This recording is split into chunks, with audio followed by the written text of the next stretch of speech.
Hello beautiful people, and welcome back to my channel. Today's video is going to be a what's for dinner.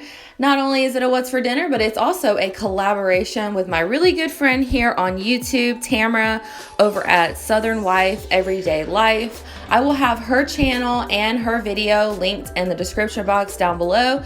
So make sure after you're done watching my video, you head over to her channel to watch hers. We're both going to be creating some fun summer themed recipes. I really hope that you enjoy this video. If you do, make sure you give it a big old thumbs up. Subscribe if you haven't already, and let's go ahead and jump into the first recipe. So the first recipe that I have for you guys is watermelon feta salad. As you can see in the beginning of that clip, I am going to be making some chicken strips for the guys just because I know that they're not going to be satisfied with just the watermelon salad. But the first thing you're going to need is some romaine lettuce. You're going to want to chop that up nice and fine, and you're also going to make sure, of course, to rinse your produce. You guys already know. The next thing that you're going to need for this recipe is some watermelon. I got pre-cut watermelon just because it's easier, and I didn't want to have a big watermelon left over because I knew that we were going to be going out of town soon. So make sure you dice up your watermelon. You can dice it up smaller, bigger, whatever your preference is.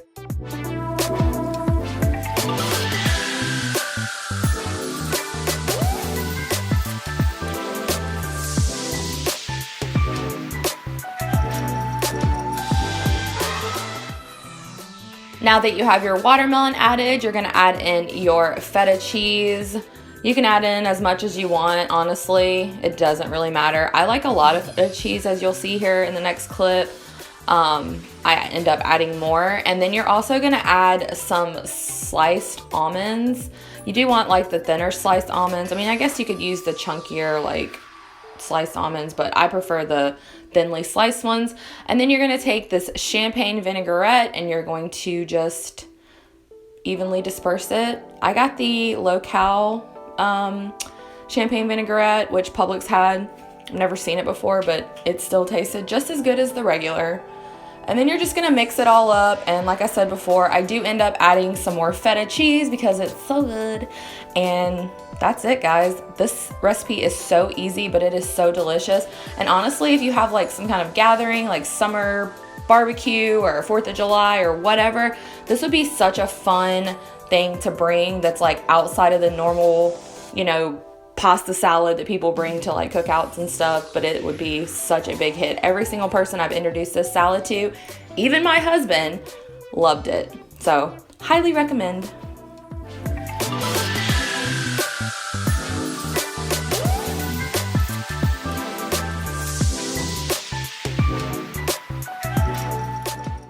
The next recipe that I have for you guys is cheesy chicken wraps. This is going to be a crock pot recipe. So I was out of crock pot liner still, so I had to spray down the bottom of my crock pot, which is fine. I hate having to clean a crock pot, but it is what it is. And then you're just gonna add in some chicken breast. Depending on the size of your family, you can add more or less. I just did 2 chicken breasts because honestly, that's all I had on hand. And I was planning on eating leftover watermelon salad anyway, so really this was for the guys. So you're going to start out with some chicken breasts and you're going to put them in your crock pot. Next up, you're going to add in some block cheddar cheese, and you can dice this or cube this up. And I'm using about half of the block. Again, you can increase that if you have a larger amount of chicken. Next, you're just going to season it with some cumin, and you're also going to salt and pepper it as well.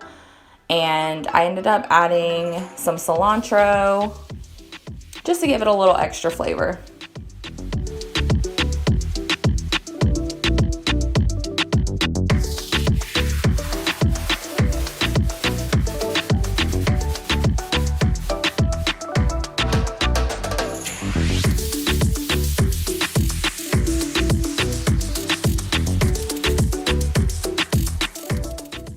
Then you're just going to add a couple of tablespoons of olive oil, which I guess I technically should have done first, but it's fine.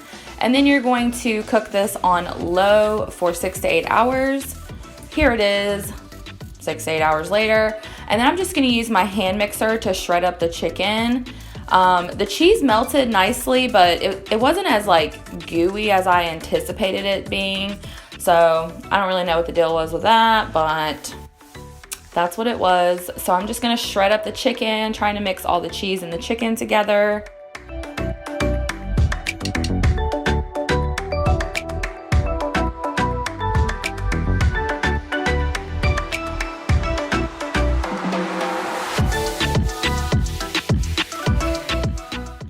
So I did serve this over rice with a little bit of spicy salsa on top and a tortilla, and added a little bit of sour cream, and this was what's for dinner: cheesy chicken wraps.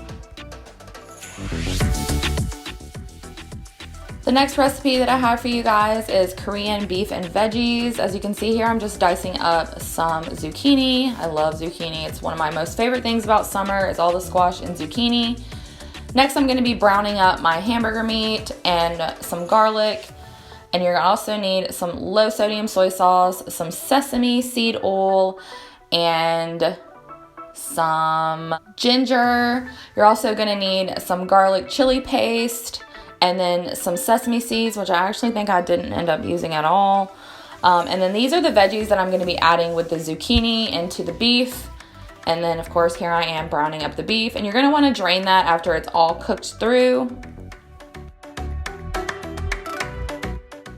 And now I'm just gonna be adding all the ingredients into the same pan that I cooked the beef in. So the soy sauce, the sesame oil, the chili paste, the ginger, all of the things. And then you're gonna add back in your ground beef and your zucchini and your vegetables, and you're just gonna let that cook through until the vegetables are nice and tender.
Here's everything all plated up. This was such an easy, delicious meal, and it just felt nice and healthy and fresh. And again, I highly recommend it.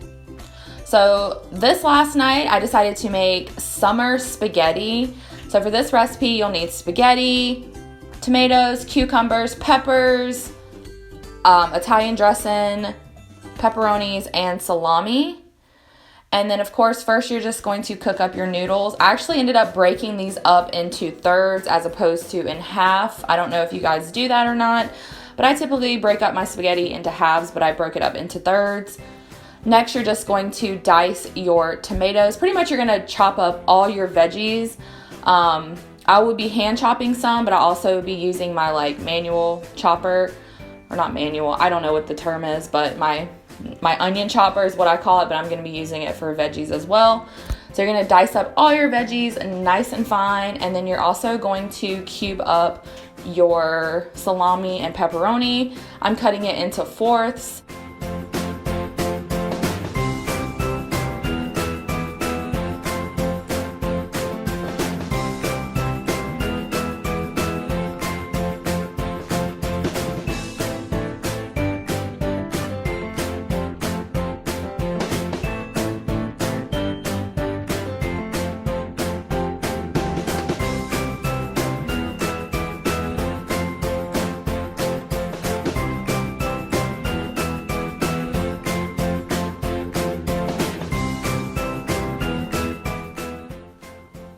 Once your spaghetti is done, you are going to drain it, and then you're gonna add in a couple of tablespoons of olive oil just so your spaghetti doesn't stick together, because this is kind of like a pasta salad. It's very similar to that, so you don't want your noodles to stick together. And then I'm just gonna finish chopping up all the veggies, and I'll show you what I do next.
So now that everything is chopped up, you're gonna add it to the spaghetti that's drained and has the olive oil already in it.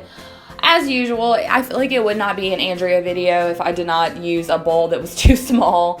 So I ended up having to transfer everything over to a larger bowl, which is fine. It was actually a lot easier to mix it, that's kind of the point. But it allowed me to like really make sure everything was mixed evenly, because you don't want to get a big old plate of just spaghetti. You want all the veggies and the meat and everything to give it that like delicious summer pasta salad flavor. And once I mix everything up, I am going to be adding in half a bottle of this Italian dressing. You can use whatever Italian dressing you like. I personally prefer the Olive Garden Italian dressing. It is just the best in my opinion, but whatever you like, you can use.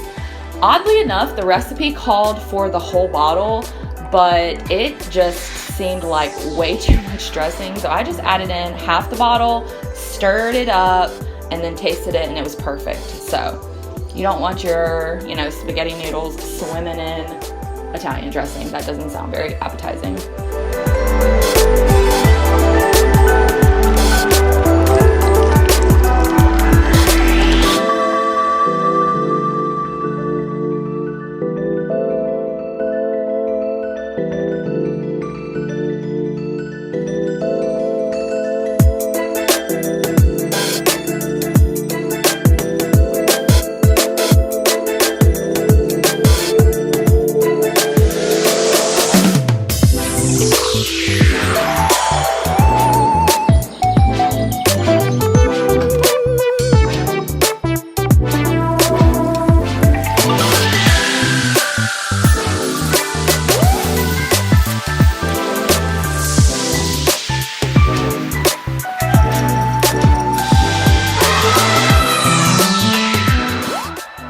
Once everything is combined well, you are going to top this with Parmesan cheese. Again, you can use whatever Parmesan cheese you like or have on hand. So I'm just using the powdered Parmesan cheese. But I just want to thank you guys so much for hanging out and for watching today. If you enjoyed this video, make sure you give it a big thumbs up. It really, really does help my channel. Don't forget to check out Tamara's channel and her video in the description box down below. Subscribe if you haven't already, and thanks for being my kind of weird. Bye!